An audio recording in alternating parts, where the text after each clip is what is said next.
હવે સાંભળો, હવે એક નવો ક્વેશ્ચન છે. કારણ આપો, કારણ આપો NF બંધની ધ્રુવીયતા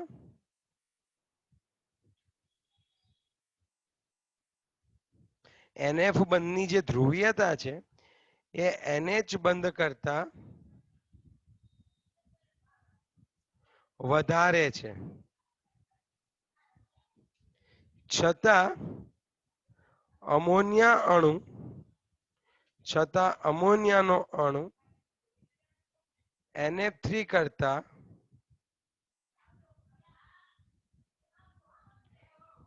વધારે ધ્રુવીય છે.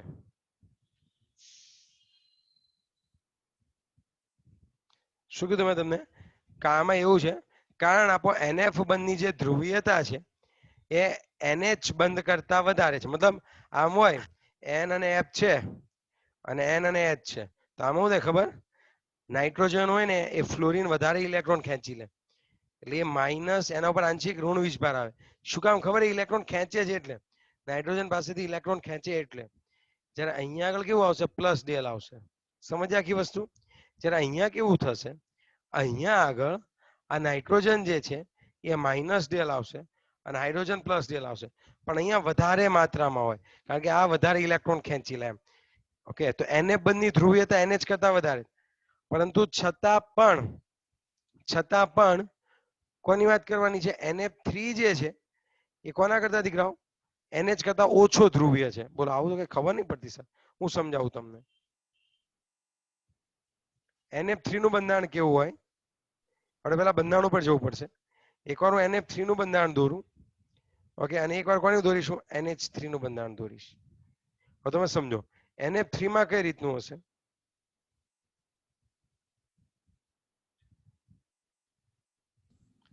NF3 માં કઈ રીતનું હશે દીકરાઓ? NF3 હા, N F F અને F આ રીતે હોય. અને NH3 માં કઈ રીતે હશે ખબર તમને? N ઉપર અબંધકારક ઇલેક્ટ્રોન યુગ્મ હોય આમ, અને નીચે શું હશે કહો તો? H H અને H. હવે અહીંયા કેવું થાય ખબર છે? NF3 છે તો આમાં ઇલેક્ટ્રોન કોણ ખેંચવાનું છે? F. એટલે દ્વિધ્રુવીય ચાક માત્ર કઈ બાજુ હશે? કઈ દિશામાં હશે? F તરફ. આની પરિણમતી જે દ્વિધ્રુવીય ચાક માત્રા છે, આ બધાની દ્વિધ્રુવીય ચાક માત્રા પરસ્પર વિરુદ્ધ દિશા ટાઈપ છે. એકબીજાની એક દિશામાં નથી, બધા એકબીજાને ટાંટ્યા ખેંચતા હોય એવું છે. સમજ્યા તમે આખી વસ્તુ? આ બાદ ખેંચે તો ઓલા ઊંધી બાજુ ખેંચે. સમજો તો આખી વસ્તુ તમે? એટલે પરિણામી જે દ્વિધ્રુવીય ચાક માત્રા હોય એ પરિણામી દ્વિધ્રુવીય ચાક માત્રાની અસર ઘટે. તો કે તમે આને પરિણામી કહેતા હો, તે પરિણામી નીચેની બાજુ હશે અને એ બી થોડું એવું હશે. જ્યારે આમાં કેવું થવાનું છે ખબર છે? અહીંયા આગળ તો નાઇટ્રોજન વધુ વિદ્યુત ધ્રુવીય છે. NF3 માં કેવું થાય કે ફ્લોરિનની વિદ્યુત ઋણતા નાઇટ્રોજન કરતા વધારે છે. આથી એમાં ઉત્પન્ન થતી દ્વિધ્રુવીય ચાક માત્રા નીચે પ્રમાણે રજૂ કરી શકાય. એટલે આપણે આ પ્રમાણે રજૂ કર્યું. ખબર પડી તમને? હા કે ના? અને પરિણામી આ બધી દ્વિધ્રુવીય ચાક માત્રા હોય એ બધા જે છે એની દિશા વિરુદ્ધ છે. આ બધાની દિશા વિરુદ્ધ છે. આથી તેઓ પરિણામી અસરને નાબૂદ કરે અને પરિણામી જે હોય એ પરિણામી દ્વિધ્રુવીય ચાક માત્રા કેવી હશે દીકરા? ઓછી હશે. જ્યારે NH3 માં કેવું થાય? NH3 માં નાઇટ્રોજનની વિદ્યુત ઋણતા વધારે છે દીકરાઓ, અને એના કારણે શું થવાનું છે? ઇલેક્ટ્રોન કોણ ખેંચી જવાના છે? મને કહો તો. નાઇટ્રોજન જે છે ઇલેક્ટ્રોન ખેંચી જવાના છે, અને પરિણામે શું થવાનું છે? મને કહો તો.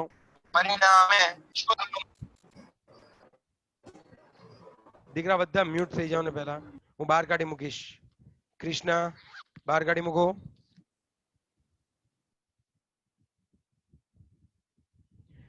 અહીંયા આગળ પરિણામી દિશા જે છે એ કઈ હશે? ઉપરની તરફ હશે. આ રીતનું હોય. અને આમાં પરિણામી ચાક માત્રા ઓછી હોય અને આમાં પરિણામી ચાક માત્રા વધુ હોય, કારણ કે દરેક બંધની દ્વિધ્રુવીય ચાક માત્રા એક જ દિશામાં છે. હવે તમને સમજ પડી? આમાં બધા ખેંચ છે અને આમાં બધા જ શું કરી રહ્યા છે? આપી રહ્યા છે. હું તમને બતાવી દઉં. ઓકે,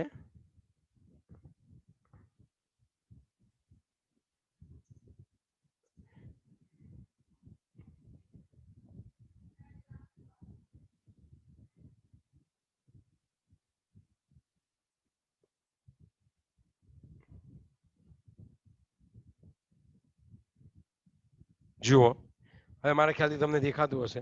જુઓ આ પિક્ચરમાં દેખાય તમને વ્યવસ્થિત? હા કે ના? દેખાય છે તમને? આ બેક સાઈડ છે, નહીતર અહીંયા જુઓ તમે. આ ત્રણે એક દિશામાં છે. NH3 માં બધી દ્વિધ્રુવીય આ પરીક્ષામાં પૂછાશે. તમારે લખવું પડશે. શું લખશો? કે NH3 માં નાઇટ્રોજનની વિદ્યુત ઋણતા વધારે છે.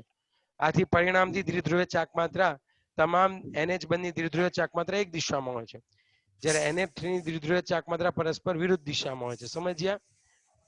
લખો તો લખી નાખો. તમારે મૂલ્ય લખો તો આવડું કે અહીંયા કેટલું હોય? 1.46 ડીબે હોય. જ્યારે આ બધા એકબીજાની અસર નાબૂદ કરે એટલે એનું મૂલ્ય કેટલું થશે? કહો તો મને. આનું 1.46 છે, આનું કેટલું છે? 1.24. ઓકે, હા કે ના?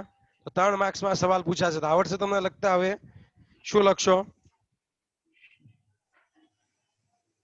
ચલો, ક્યાંથી લખવાનું હું તમને કહી દઉં. તમારી ચોપડીમાં આપેલું છે, પેજ નંબર 107 ઉપર છે. જુઓ તમે દીકરાઓ, તમારી ચોપડીના પેજ નંબર 107 ઉપર આપેલું છે. જુઓ તો તમે વ્યવસ્થિત. દેખાય છે તમને?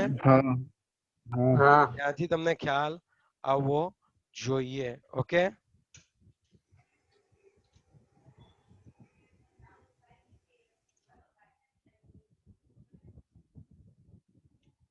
ચલો આમાં ક્લિયર કે આમાં ડાઉટ છે હજી?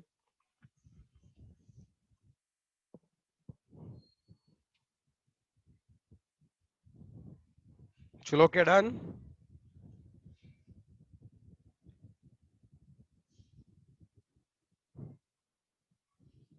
આગળ વધુ કે રિપીટ કરાવું એક વાર હજુ? ચલો હવે જોઈએ નેક્સ્ટ વન. તો હવે આગળ વધીએ. હવે એક નાનો એવો ટોપિક છે, ફઝાનનો નિયમ. 3 માર્ક્સમાં. આ તમને ડાયાગ્રામ દેખાય તમારી ચોપડીમાં? NH3 અને NF3 વાળો? હા. એની ઉપરનું પેરેગ્રાફ છે, તમે સમજો. એમાં એક BF2 નો અણુ છે, પછી BF3 નો અણુ છે. હા કે ના? આપણે ગઈકાલે જોયું, રાઈટ? લાસ્ટ લેક્ચરમાં. પેજ નંબર 107 ના છેલ્લા ફકરા ઉપર લખો. કારણ આપો. NH3 અણુની ધ્રુવીયતા NF3 કરતા વધારે છે. તમારે ત્યાંથી સ્ટાર્ટ કરો. તમે તમારી રીતે લખી શકો છો, જરૂર નથી ચોપડી પ્રમાણે જ લખો. It's okay. ઓકે, હવે સમજો. ઓકે, હવે તમે સમજો. આ સવાલ આપણે ચલાવ્યો, બરાબર? પછી નવો સવાલ છે, ફઝાનનો નિયમ જણાવો. ટૂંક નોંધ લખો, ફઝાનનો નિયમ.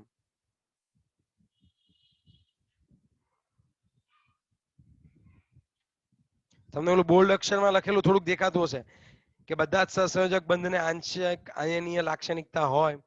એ ફઝાનનો નિયમ બાકી રાખશું આપણે. એ ચેપ્ટર પતે એટલે છેલ્લે હું ચલાવીશ. ચિંતા ના કરો. તો આવી તમને આખું બધું ખબર પડી જશે. ચિંતા ના કરો. એ ક્યારે ચલાવો મને ખ્યાલ છે. ઓકે, એટલે ફઝાનનો નિયમ બાકી તમારે મને યાદ કરાવવાનું છેલ્લે. ઓકે, હવે જુઓ તમે 4.4 છે. 4.4 ઉપર આવો. હા કે ના? દેખાણું?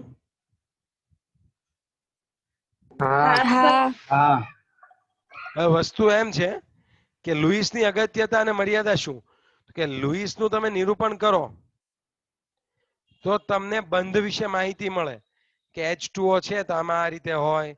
ધારો કે CO2 હોય તો એમાં આ રીતે બંધ બને. એ તમને કઈ રીતે ખ્યાલ આવતો હતો? અષ્ટકના નિયમ ઉપરથી, લુઈસના નિરૂપણ ઉપરથી ખ્યાલ આવે કે બંધ કેવી રીતે બને. પણ અણુના આકાર વિશે કે એમાં ધ્રુવીયતા વિશે, અણુના આકાર વિશે, અણુની ધ્રુવીયતા વિશે, એમાં બંધના પ્રકાર વિશે આપણને ખ્યાલ આવતો ન હતો. લુઈસ દ્વારા આપણને ખ્યાલ ના આવે. તમને કોઈ એમ કે પાણીનું લુઈસ બંધારણ દોરો એટલે તમે આમ દોરી દો ઓક્સિજન 1 2 3 4 5 ને 6 અને 2 હાઇડ્રોજન એટલે તમે આમ દોરી દો. આ થઈ ગયું પાણીનું લુઈસ બંધારણ. પણ આની અંદર કેટલો બંધકોણ, આની અંદર કેટલો બંધકોણ, અણુઓની રચના કેમ, બંધ લંબાઈ કેમ, આ કોઈ વસ્તુ લુઈસ બિંદુ નિરૂપણથી મળતી નથી. હવે તમે સમજ્યા આખી વસ્તુ? હા કે ના? હા.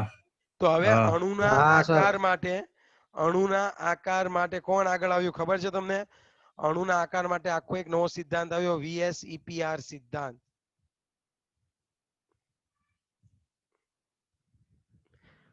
કયો સિદ્ધાંત આવ્યો મને કહો તો, એની ઉપર એના આધારિત કયો સિદ્ધાંત આવ્યો? VSEPR.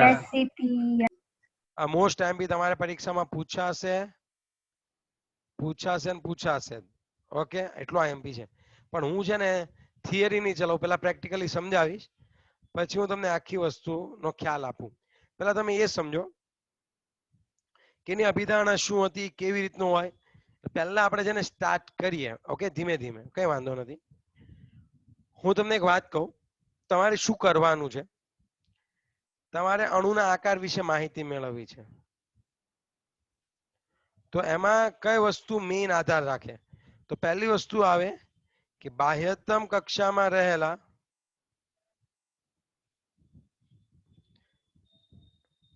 ઇલેક્ટ્રોન યુગ્મ. હવે આ ઇલેક્ટ્રોન યુગ્મ છે ને બે પ્રકારના હોય, તમને ખબર જ છે. તમે મને કહો કયા કયા બે પ્રકારના હશે?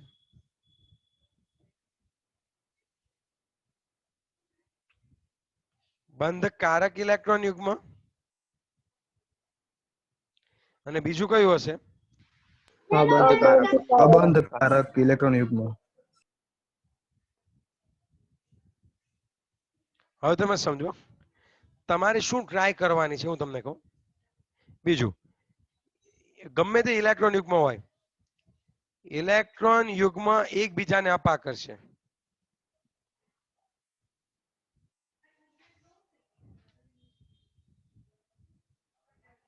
કહો તો શું કીધું મેં તમને? ઇલેક્ટ્રોન યુગ્મ હંમેશા શું કરતા હશે? વિચારીને કહો તો. એકબીજાને અપા કરશે. બંધકારકને છે ને બોન્ડ પેર કહેવાય, BP બોન્ડ પેર, અને અબંધકારકને છે ને લોન પેર કહેવાય. ઇલેક્ટ્રોન યુગ્મ એકબીજાને હંમેશા શું કરશે કહો તો મને? અપા કરશે. જેમ અપાકર્ષણ ઓછું, જેમ અણુમાં અપાકર્ષણ ઓછું, તેમ તેની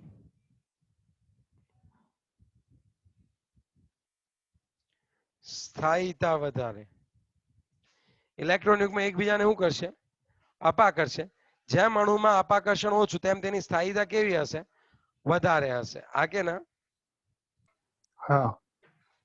પડી સમજ તમને? જેમ અણુમાં અપાકર્ષણ ઓછું હોય, તેમ તેની સ્થાયીતા કેવી હશે કહો તો?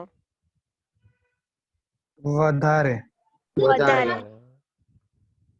ક્લિયર વસ્તુ? એટલે આપણે શું ટ્રાય કરવાની? એટલે અણુ સ્થાયી બનવા ટ્રાય કરે અને ઉર્જા ઓછી. ધારો કે હું ક્યારે વધુ સ્થાયી હોય? જ્યારે મારી ઉર્જા કેવી હોય? ઓછી હોય. એટલે ભલે ગમે એટલા ઇલેક્ટ્રોન હોય, પણ એ શું ટ્રાય કરે કે એ ઇલેક્ટ્રોન વચ્ચે અપાકર્ષણ થાય એટલે વધુ ને વધુ દૂર રાખવા ટ્રાય કરે. એટલે એ એવો આકાર પસંદ કરે, અણુ એવો આકાર પસંદ કરશે. સમજો આખી વસ્તુ કે અણુનો આકાર એવો હોય કે ઇલેક્ટ્રોન યુગ્મ જે છે સૌથી વધારે અંતરે રહે. પડી ગઈ સમજ તમને? હા કે ના? હેલો. હા સર. હવે હું તમને એક વાત કહું, બહુ મસ્ત વાત છે. ધારો કે એમ કહો BF2 દોરીએ આપણે. ચલો આપણે BF2 નો અણુ દોરીએ તો તમને ખબર છે B ની આસપાસ કેટલા ઇલેક્ટ્રોન હોય કહો? બેરિલિયમ. B ની આસપાસ ઇલેક્ટ્રોન. દીકરા B ની આસપાસ કેટલા ઇલેક્ટ્રોન હોય કહો તો? 2. એની આસપાસ ફ્લોરીન કેટલા હોય? 2. તો ફ્લોરીન પાસે કેટલા ઇલેક્ટ્રોન હોય કહો તો? 7. પડી ગઈ સમજ? હા કે ના? હવે તમે સમજો આમાં છે ને બી ની આસપાસ કેટલા ઇલેક્ટ્રોન છે જો તો. સર આમાં તો ખાલી બંધકારક ઇલેક્ટ્રોન યુગ્મ જ છે. કેટલા યુગ્મ છે જુઓ તો. બી ની આસપાસ કેટલા ઇલેક્ટ્રોન છે? ટોટલ 4 ઇલેક્ટ્રોન છે. અને સર એ બંધકારક ઇલેક્ટ્રોન યુગ્મ જ છે. હવે તમારી પાસે બે બંધ હોય એને તમારે મેક્સિમમ દૂર અંતરે ગોઠવવા હોય અથવા તો બે ઇલેક્ટ્રોન યુગ્મ હોય એને એકદમ દૂર અંતરે ગોઠવાય તમારી પાસે કયો ઓપ્શન છે કહો તો. એ બેન તમે કેમ ગોઠવશો કહો ચલો. એ બેને તમે કેવી રીતે ગોઠવશો કહો. જલ્દી કહેજો. તમારી પાસે આ બે પેન છે એને એકદમ દૂર ગોઠવી છે એકબીજાથી તો તમે કેમ ગોઠવશો ચલો. આવી બે પેન હોય એને તમારે એકબીજાથી એકદમ દૂર ગોઠવવી છે તો કઈ રીતે ગોઠવો? શાંતિથી વિચારીને જવાબ આપો, કોઈ ઉતાવળ નથી. બહુ અઘરો સવાલ લાગે છે આ તો.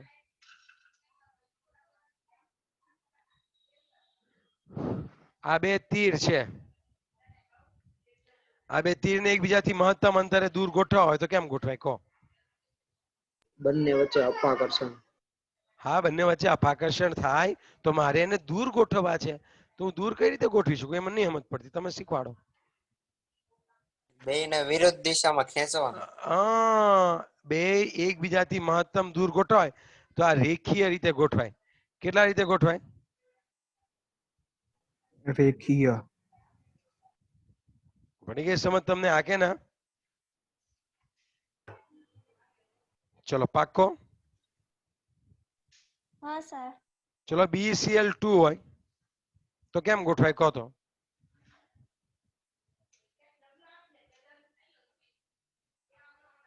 તો આમ બી અને ClCl કેવી રીતે ગોઠવાય મને કહો ચલો જલ્દી.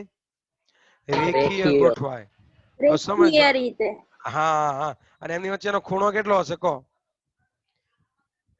180. 180 અંશનો.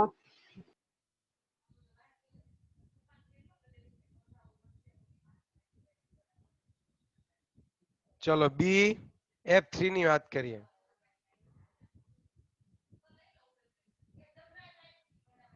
ચલો BF3 બોલો. BF3 માં કઈ રીતે હશે કહો? બોરોન ની આસપાસ કેટલા ઇલેક્ટ્રોન હોય? 3. ઓકે, બોરોન ની આસપાસ કેટલા ઇલેક્ટ્રોન હોય દીકરાઓ? 3 ઇલેક્ટ્રોન હોય. ઓકે, હવે તમે સમજો આખી વાત. એની યાર કેટલા ફ્લોરિન જોડાશે? 3. 3 ફ્લોરિન. ઓકે, તમારે 3 બંધ છે. કોઈ બીજું તો ઇલેક્ટ્રોન યુગ્મ નથી, 3 જ ઇલેક્ટ્રોન યુગ્મ છે. અને 3 કેવા ઇલેક્ટ્રોન યુગ્મ છે? બંધકારક ઇલેક્ટ્રોન યુગ્મ છે. આને તમારે એકબીજાથી મહત્તમ અંતરે ગોઠવવા તો તમે કેમ ગોઠવશો કહો ચલો? BF3 ના 3 બંધને એકદમ મહત્તમ અંતરે ગોઠવવા તો કેમ ગોઠવશો કહો?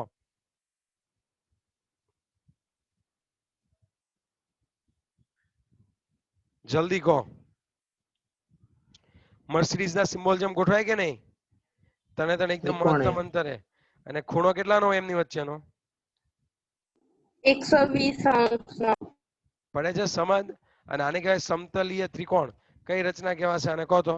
BF3 ની રચના કઈ કહેવાશે? સમતલીય ત્રિકોણ. તને થોડી ઘણી સમજ પડી રહી છે હું શું કહું છું એ? હા સર. ચલો BCl2. હા. BCl2 હતા, પછી HgCl2, BeF2. આ બધાનો આકાર કેવો હતો? રેખીય હતો. આવી જ રીતે હતો ને BF અને F. એમની વચ્ચેનો ખૂણો કેટલો આવ્યો કહો તો? 180. 180. અને હવે BF3 જુઓ તમે. ઓકે, એનો આકાર રેખીય કહેવાય. આ કે ના? હવે ધારો કે BF3 છે, BCl3 છે, તો આનો અણુનો આકાર આ બધામાં બંધકારક જ છે. મેં કોઈ અબંધકારક ઇલેક્ટ્રોન યુગ્મની વાત જ નથી કરી. બધા બંધકારક ઇલેક્ટ્રોન યુગ્મ જ છે. તો પછી આનો આકાર કેવો થાય મને કહો તો? આનો આકાર કેવો થશે કહો ચલો જલ્દી.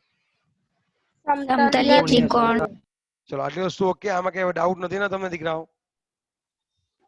ના સર. ચલો BF3 થઈ ગયું. હવે ધારો કે તમારી પાસે 4 બંધ છે. CH4 ની વાત કરો. 2 બંધ હોય તો રેખીય, 3 બંધ હોય તો સમતલીય ત્રિકોણ. હવે 4 બંધની વાત છે. કાર્બન છે અને એની આસપાસ 4 હાઇડ્રોજનના બંધ છે. કાર્બન છે અને એની આસપાસ કોણ છે દીકરા? 4 હાઇડ્રોજનના શું છે? બંધ છે. તમે મને કહો હવે કેવી રીતનું થશે? ચતુષ્કોણ. આ કાર્બન કેમ ચતુષ્કોણ? 90 ના આવે? ચોરસ બને ને. 90 ના આવે? પણ જો 90 રાખું ને સાહેબ, તો હજુ બી એની કરતા એક ખૂણો છે કે દૂર દૂર ગોઠવાય. તમે તો આ દ્વિપરિમાણમાં વિચારો સાહેબ, તમે ખોટું વિચારો છો. તમે ત્રિપરિમાણમાં વિચારો. તમે તો આમ જ વિચારો ને, 4 ને તો તમને 4 પેન આપું, ધારો કે તમને 4 પેન આપું, તમે 4 પેન કેમ ગોઠવો? સામ સામે ગોઠવી દો, હા કે ના? પણ એકચ્યુઅલમાં તમે એ દ્વિપરિમાણમાં વિચારો છો. થોડુંક ત્રિપરિમાણમાં જો, અણુ તો ત્રિપરિમાણમાં હશે ને આપણો. અણુ શેમાં હશે આપણો? કહો તો. અણુ શેમાં હશે? ત્રિપરિમાણ. હા હા, તો પછી ત્રિપરિમાણમાં કઈ રીતે ગોઠવાય એ મને કહો. ચલો, ત્રિપરિમાણમાં કઈ રીતે ગોઠવાય કે જેનાથી એ મહત્તમ એકબીજાથી દૂર રહી શકે? સમજ્યા કે પ્રિઝમ રચના પ્રમાણે.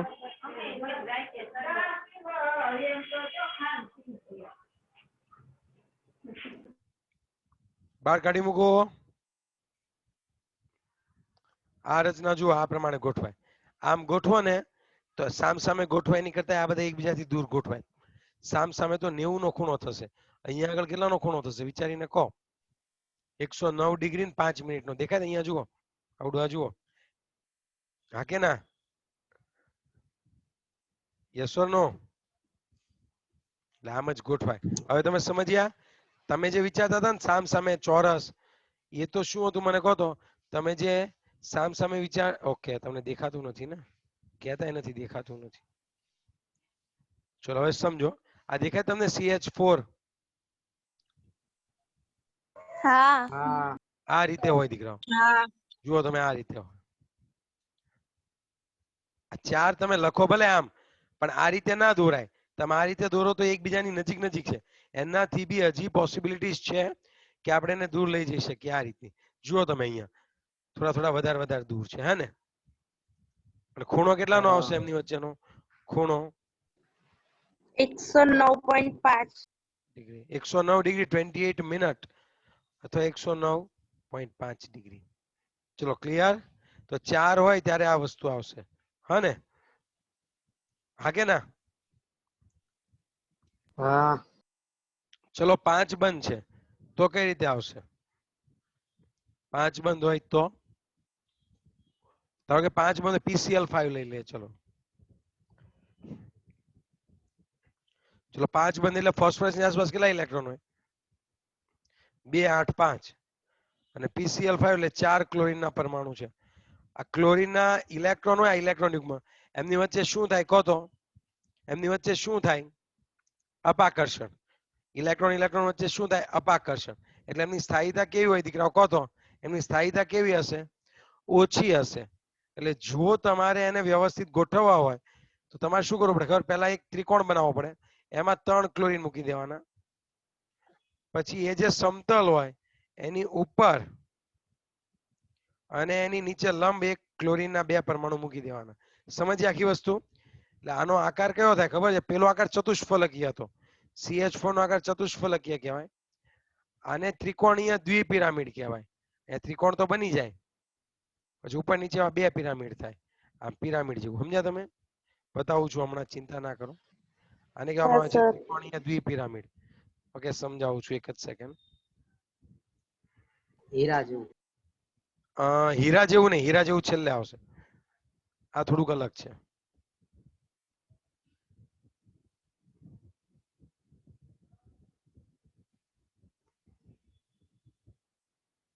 ઓકે, જોઈ શકો છો હવે તમે સ્ક્રીન ઉપર. જુઓ તો દેખાણું આવડું? આ દેખાણું PCl5?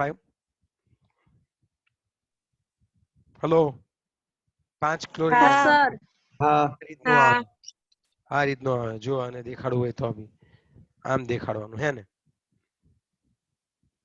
પડી ગઈ સમજ તમને? હા. એમાં એક ખૂણો 90 નો હોય અને એક 120 નો હોય. જો તમને બતાવું, સમજાવું કેમ. આ જુઓ, આ જે ત્રિકોણ હોય ને, ત્રિકોણ વચ્ચે ત્રિકોણ, એનો ખૂણો કેટલાનો હોય? 120 નો. પણ જે ઉપર લંબ હોય તો ખૂણો કેટલાનો થાય? 90 નો થાય. હું તમને 90 નો. હા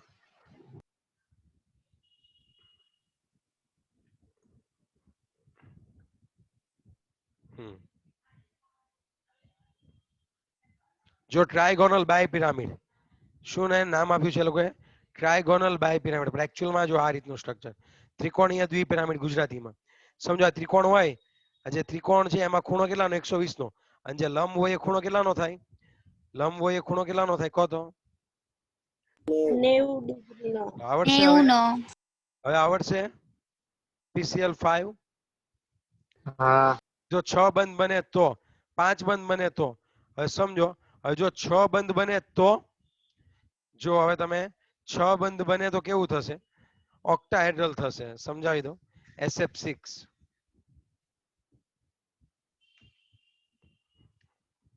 જબરદસ્ત. લો થઈ ગયું SF6. જો એક સલ્ફર ની આસપાસ કેટલા ફ્લોરિન છે? 6. 6 ફ્લોરિન. પડી ગઈ સમજ તમને? અહીંયા આગળ આપણે એવા જ ઉદાહરણ લીધા કે જેમાં કોઈ પણ પ્રકારનું અબંધકારક ઇલેક્ટ્રોન યુગ્મ નથી. આપણે એવા જ ઉદાહરણ લીધા કે જેમાં સૌપ્રથમ કોણ હોય છે? કહો તો. સૌપ્રથમ કોણ હોય છે એની અંદર? બંધકારક ઇલેક્ટ્રોન યુગ્મ હોય. એવા જ ઉદાહરણ લીધા. આપણે પહેલા કોષ્ટક શીખી રહ્યા છીએ. કોષ્ટક પૂરું થઈ જાય ને પછી હું તમને થિયરી ચલાવવાનો છું, પણ તમને થોડો ઘણો આમ આઈડિયા તમને પહેલા સમજવામાં આવશે. ઓકે દીકરાઓ? ચલો સૌથી પહેલા આપણે કોષ્ટકની વાત કરીએ તો સૌથી પહેલા આપણે ઇલેક્ટ્રોન યુગ્મની સંખ્યા કેટલી લીધી? ઇલેક્ટ્રોન યુગ્મની સંખ્યા 2 હોય તો ઇલેક્ટ્રોન યુગ્મની ગોઠવણી કેવી થાય? તો રેખીય રીતે થાય. વચ્ચેનો પરમાણુ 1 હો અને આજુબાજુ જો બી પરમાણુઓ હોય તો આ બંધકારક ઇલેક્ટ્રોન યુગ્મ આ રીતે ગોઠવાય. અણુનો આકાર AB2 આ રીતે થશે. રેખીય આકાર થશે. કયો આકાર થશે? રેખીય. અને એનું ઉદાહરણ કયું આવશે? કહો તો. BCl2 BeF2 અને HgCl2. રહી જશે યાદ? આ ગોખવાનું છે, ગોખવાનું નથી. આ 3 હોય તો કેમ ગોઠવાય? 3 ઇલેક્ટ્રોન યુગ્મ છે બંધકારક. બધા જ આજ આપણે જોયા બંધકારક, કાલે આપણે જોઈશું અબંધકારક. તો 3 હોય તો 3 કેમ ગોઠવાય એકબીજાથી દૂર? કહો તો. સમતલીય ત્રિકોણ રચના એ 3 બંધકારક છે. આ ઇલેક્ટ્રોન યુગ્મ આમ ગોઠવાય. આ પરમાણુની ગોઠવણી. કયો છે આ બંધારણ? કહો તો. સમતલીય ત્રિકોણ. કેવું કહેવાય? આ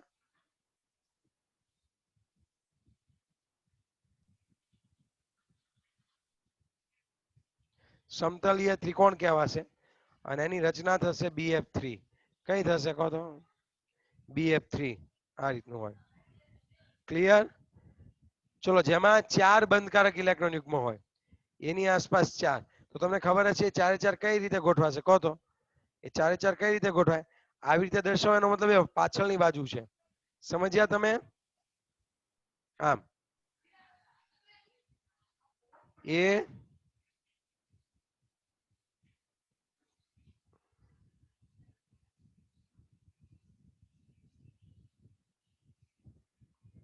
હવે તમે સમજો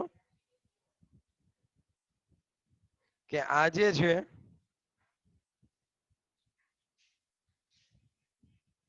અને ચતુષ્ફલકીય કહેવાય. કેવું કહેવાય? ચતુષ્ફલકીય. આની વચ્ચેનો ખૂણો કેટલાનો હશે? કહો તો. 109.5. હા. અને આ ખૂણો કેટલાનો હશે? 120 નો. અને આ ખૂણો કેટલાનો હશે? 180 નો. આના ઉદાહરણમાં આવશે CCl4 CH4. ઓકે, એના ઉદાહરણમાં આવશે. પડી સમજ તમને? હા કે ના? Okay done. હા સર. ચલો હવે 4 પછી આપણે 5 લઈએ કે જેમાં 5 હોય. જો અહીંયા 5 નું જ છે. સરસ, બહુ સારું કહેવાય. 5 માં કોણ લખશો? 5 ઇલેક્ટ્રોન યુગ્મની સંખ્યા 5 હોય તો આ એ હોય. 5 કેવી રીતે ગોઠવાશે? બે એકબીજાને ઉપર નીચે. આ જે ત્રિકોણ હોય એને લંબ. યાદ આવ્યું? AB5. હા AB5. ચલો તો તમે મને કહો હવે કે AB5 હોય તો આને કહેવાય ત્રિકોણીય દ્વિપિરામિડ. શું નામ આપશો આનું? ત્રિકોણીય દ્વિપિરામિડ. બધી સમજ તમને આની વસ્તુ? હા. શા માટે આવી રીતે ગોઠવવાના? આપણે ટ્રાય કરવાની કે મહત્તમ દૂર અંતરે ગોઠવાય. આ ખૂણો કેટલાનો હશે? 120 નો. પણ આ ખૂણો કેટલાનો હશે? 90 નો. યાદ આવ્યું? ઉદાહરણમાં કોણ આવશે? PCl5. છેલ્લી વાત કરી લઈએ. 6 ઇલેક્ટ્રોન યુગ્મ હોય તો મને કહો તો 6 ઇલેક્ટ્રોન યુગ્મ કઈ રીતે ગોઠવાશે? 6 ને ગોઠવાય તો પહેલા ચોરસ દોરી દેવાનું. આ રીતે પહેલા ચોરસ. આમાં ચોરસ દ્વિપિરામિડ કહેવાય. આ 4 એ 4 અહીંયા એ રાખી દઈએ. સોરી, વચ્ચે એ રાખવો પડશે.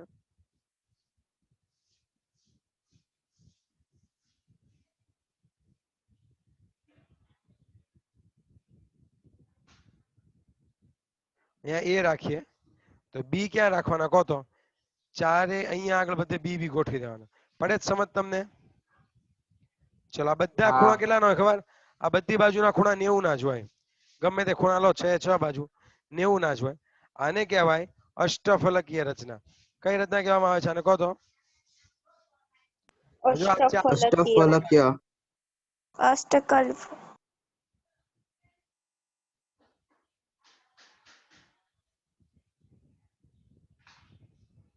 આને કહેવામાં આવે છે અષ્ટફલકીય રચના.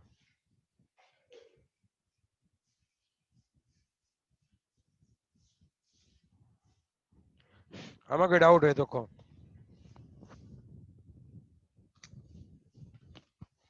સર, અષ્ટફલકીય રચનાના ઉદાહરણ.